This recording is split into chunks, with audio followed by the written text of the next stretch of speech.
Let's solve this problem. The problem is to find the acceleration A for the arrangement shown in the sketch. The effect of the pulley is to be included. Okay. So as we can see in this arrangement, there are two masses involved and a large pulley. इसका acceleration निकालने के लिए let's draw the free body diagram of all these elements. तो सबसे पहले हम M1 का free body diagram बनाते हैं. तो M1 का फ्री बॉडी डायग्राम क्या हो जाएगा? M1 में एक अपवर्ड फोर्स लग रहा है विच इज़ टेंशन 1 और एक डाउनवर्ड फोर्स लग रहा है which is weight of this mass which is basically M1G. Okay, acceleration हमारा किधर है? डाउनवर्ड्स. ठीक है. M2 का फ्री बॉडी डायग्राम हमारा कैसा हो जाएगा? M2 में एक डाउनवर्ड फोर्स लग रहा है which is weight of this mass, वो क्या हो जाएगा हमारा? M2G. और एक अपवर्ड फोर्स लग रहा है that is tension in the string जो कि T2 है. एक्सेलरेशन हमारा अपवर्ड है इस केस में. ठीक है.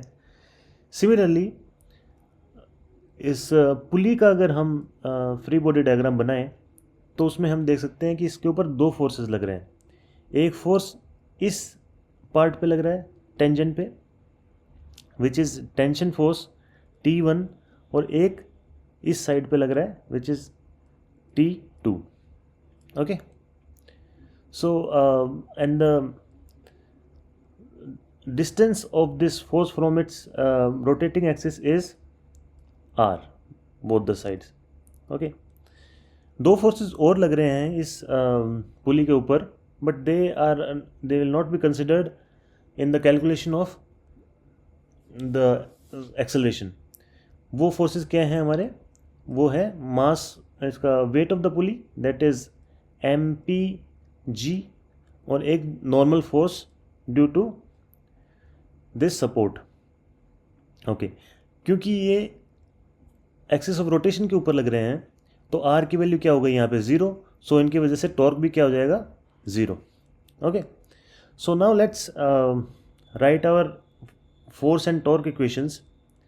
सो इस केस के लिए M1 के लिए हमारा फोर्स इक्वेशन क्या हो जाएंगी? And let's take the positive direction counter clockwise. Okay. So this counter clockwise direction is positive direction. Okay. So M1 के लिए हमारा क्या हो जाएगी इक्वेशन? M1 के लिए हो जाएगी M1G minus T1 is equals to mass time acceleration. ठीक है. सॉरी, यहाँ पे हो जाएगा M1A because the mass is M1, so it will be M1A. Similarly M2 के लिए हमारी इक्वेशन क्या हो जाएगी? ये हो जाएगी T2 minus M2G is equals to M2A. ठीक है.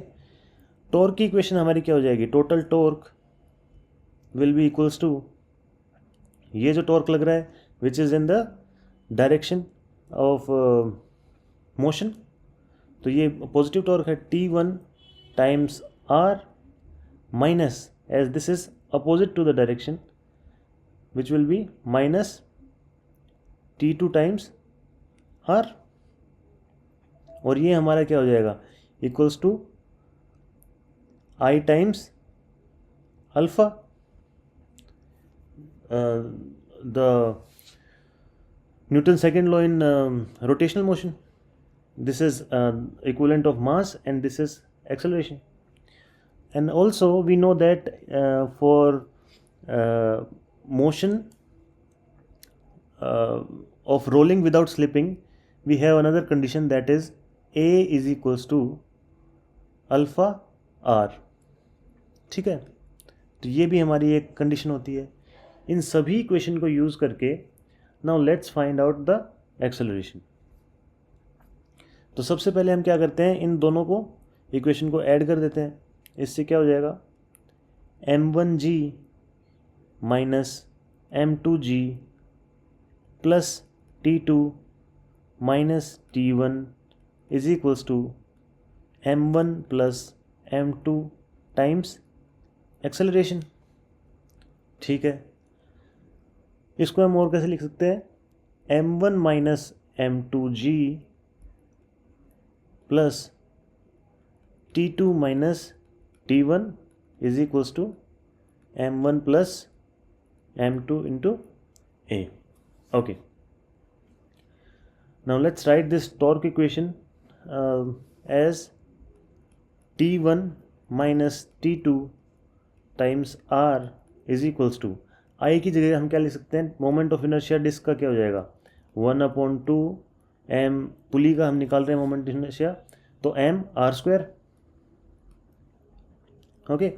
और अल्फा की वैल्यू क्या है हमारी, अल्फा आ जाएगा हमारा इस एक्सप्रेशन से a/r. ये दोनों वैल्यूज़ हम इसमें पुट कर सकते हैं. क्या हो जाएगा, 1/2 mass of pulley times r square multiply by a/r. Okay.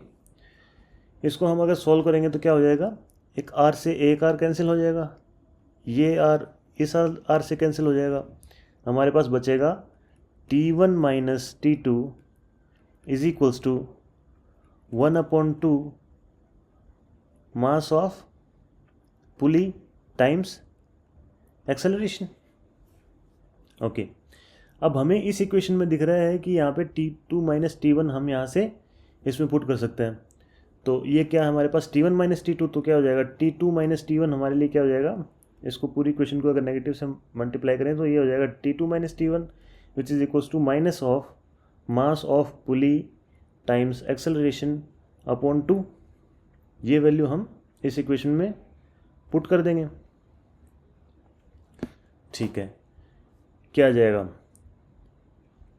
m1 minus m2 times g minus mass of pulley times a divided by 2 is equals to m1 plus m2 times acceleration.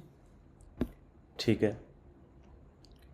यहाँ से इस acceleration वाले part को हम right hand side में ले जाएंगे, तो क्या हो जाएगा, m1 minus m2 g is equals to m1 plus m2 plus mass of pulley divided by 2 times acceleration. यहाँ से हमारा एक्सेलरेशन क्या आ जाएगा, m1 minus m2 g upon m1 plus m2 plus mass of pulley divided by 2. ये हमारा acceleration हो जाएगा, and which is the answer.